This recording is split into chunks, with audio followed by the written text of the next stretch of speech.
Check this one out. And now listen to this. So have you ever wondered why the second one sounds much more powerful? The first thing will be picking fitting sound. What do I mean by that? This is your frequency range, and this is your loudness or levels, and this is your ceiling, so you cannot get louder this time. If you have a lot of sounds here on top of each other and a lot of sounds here, but really few here and there, what will happen is that you will immediately hit the ceiling of your limiter, and even though you push the limiter so hard, you will still have a quieter mix because there's nothing, for example, in the middle range that human ear is sensitive for. If you have something like this, where sounds are occupying all different levels in the spectrum, you can push these ones a lot until you start clipping or hitting into your limiter. So the sound selection has to make sense to get a strong and loud mix. Listen to this. We have the vocals in the middle, fine, but then a lot of like a muddiness on the low end, sounds on top of each other. The first thing is immediately these hats. They are really high and thin, so we should separate this into two hats. Let's pick something on the highs, filling up really highs. Layer this with the off hat, but a bit on the lower. Glue each other much better from here to here, right?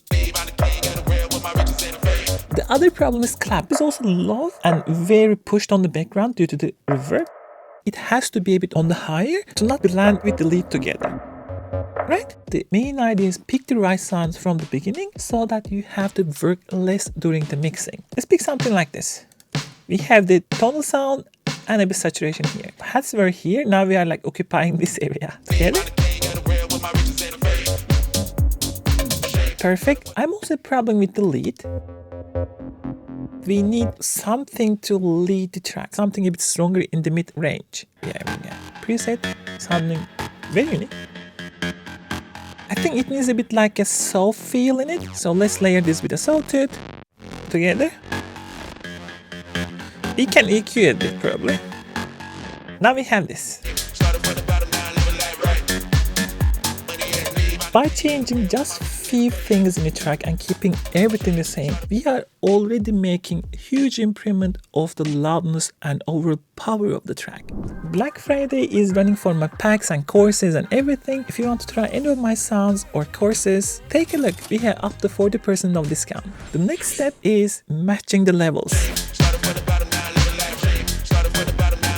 If you have parts, for example, low end this loud, but high end this loud, this will hit into your threshold immediately before you even get your high end loud. To make things loud in a track, you have to have slightly better balance. If we had something like this, we can easily push it into the limiter. If we go back our track and take a look at our limiter now,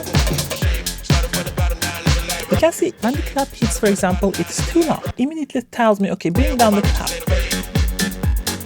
Now the clap occupies much less space, but you can also use your ears. Let's do one by one. That's what I like. Go from the start. Just try to adjust everything together. Let's balance this with the hi-hats now. You can take a look. Like we are doing very well at the moment. Sometimes get over the top when we have, I think, double claps over here. Doesn't matter. Overshooting is fine because there are two more things we will do that will compensate for that. Again, idea is not mixing complete, the idea is just getting levels all right. Then we have the lead. We have slightly big fan peak when the percussion hits and the clap hits. But this is already extremely good start for our next step. If you're enjoying the video, please consider like and subscribe. It helps a ton. Which is the Transient Control. And here the fun really begins for loud mixes. Let's say you have sounds like this, very thin. The duration of the sound is so short, they sound really quiet in the mix. And when you push the mix up, you immediately hit the ceiling super fast before the sound gets loud. Transient control means that you somehow change or alter the shape of your transient. The body of the sound is much louder. When you push, it gets quite loud before even it hits the limit. You can use the compression and so on, but in this video specifically I want to use clippers. It is is the easiest way to understand the concept, and it's easiest way to control the transient. So I'm gonna start immediately with the clap. I'm gonna use Kraftur. It's a saturation plus multiband limiter. It is extremely powerful. So we have this single band clipping, dry, or multiband clipping, mixing them in between. So what I'm going to do is just a single band clipping. Look at here now. Clippers start shaving off our transient the more I bring down the ceiling. Like we are clipping, shaving all the way, but the sound still sounds good, right? Original? Clipper. It's also a bit saturated due to like this clipping itself. It is super nice. I'm gonna come back to drive and multibands, but I just want you to understand the basics first. Now let's go back. We solved that clap hitting too hard issue. We can make the clap even louder now because we have more headspace. The other thing I want, actually, on the low end, I had this, guys. Let's do the same thing, right? And here, actually, we can go multi-band if you like to. Then we can actually adjust which band that we are going to saturate more. The final part of whole this thing is actually also the saturation. Because we have an option in Kraftur, both saturation and clipping at the same time. I am not gonna wait to clip everything first, I'm gonna do it together. We have this option from here to here. Even stronger, better sound. You can always remove the match, but I want to keep everything similar loudness. And final here is actually our leads are also hitting hard. So I'm gonna do the same thing. I'm gonna go for multi. Bring down the ceiling, drive a bit more.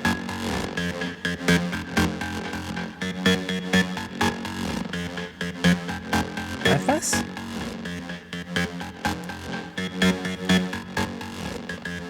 You can actually do it like this manually.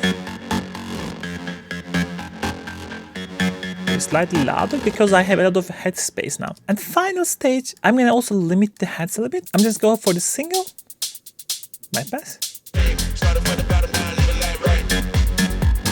Beautiful. Now we are mostly controlling most of the transients. The other thing that I would immediately do is actually saturation. Don't try to saturate the sounds or a bit muddy. It will make it even muddier. Also, don't saturate everything. Try to focus on things that matters for you. For example, I'm gonna get this a bit warmer, darker sound. First start with analog design. I like this one, especially on the low settings.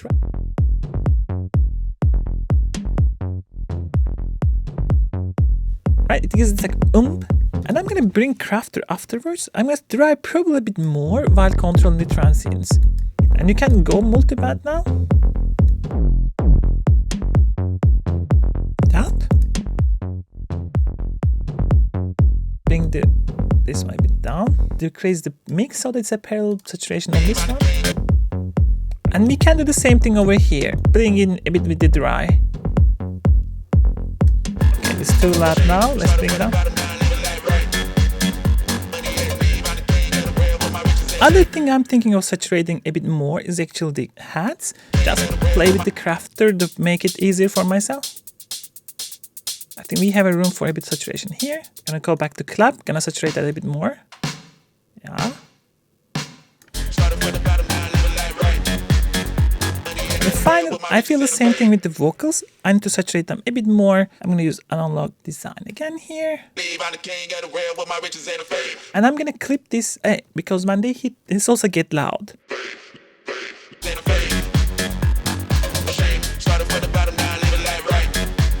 Once you control everything, the transient, the saturation that you like, the final thing, of course, is just going back and adjusting the volumes, because like all of those things actually change the perceived volume of everything that you adjusted.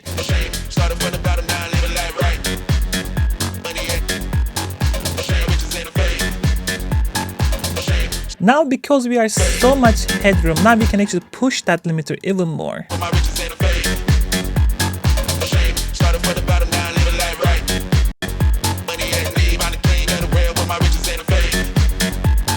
And now we have this. I used to live in the struggle, but now I live in luxury. Champagne bottles, popping bottles all around me. My hustle never stopped, and my grind never ceased. Now living a life that most of the people can't believe. I'm the king of the world with my riches and the fame. Started from the bottom, now I live a life right. If you want to learn more about mixing tricks, I have more videos over here. Take a look.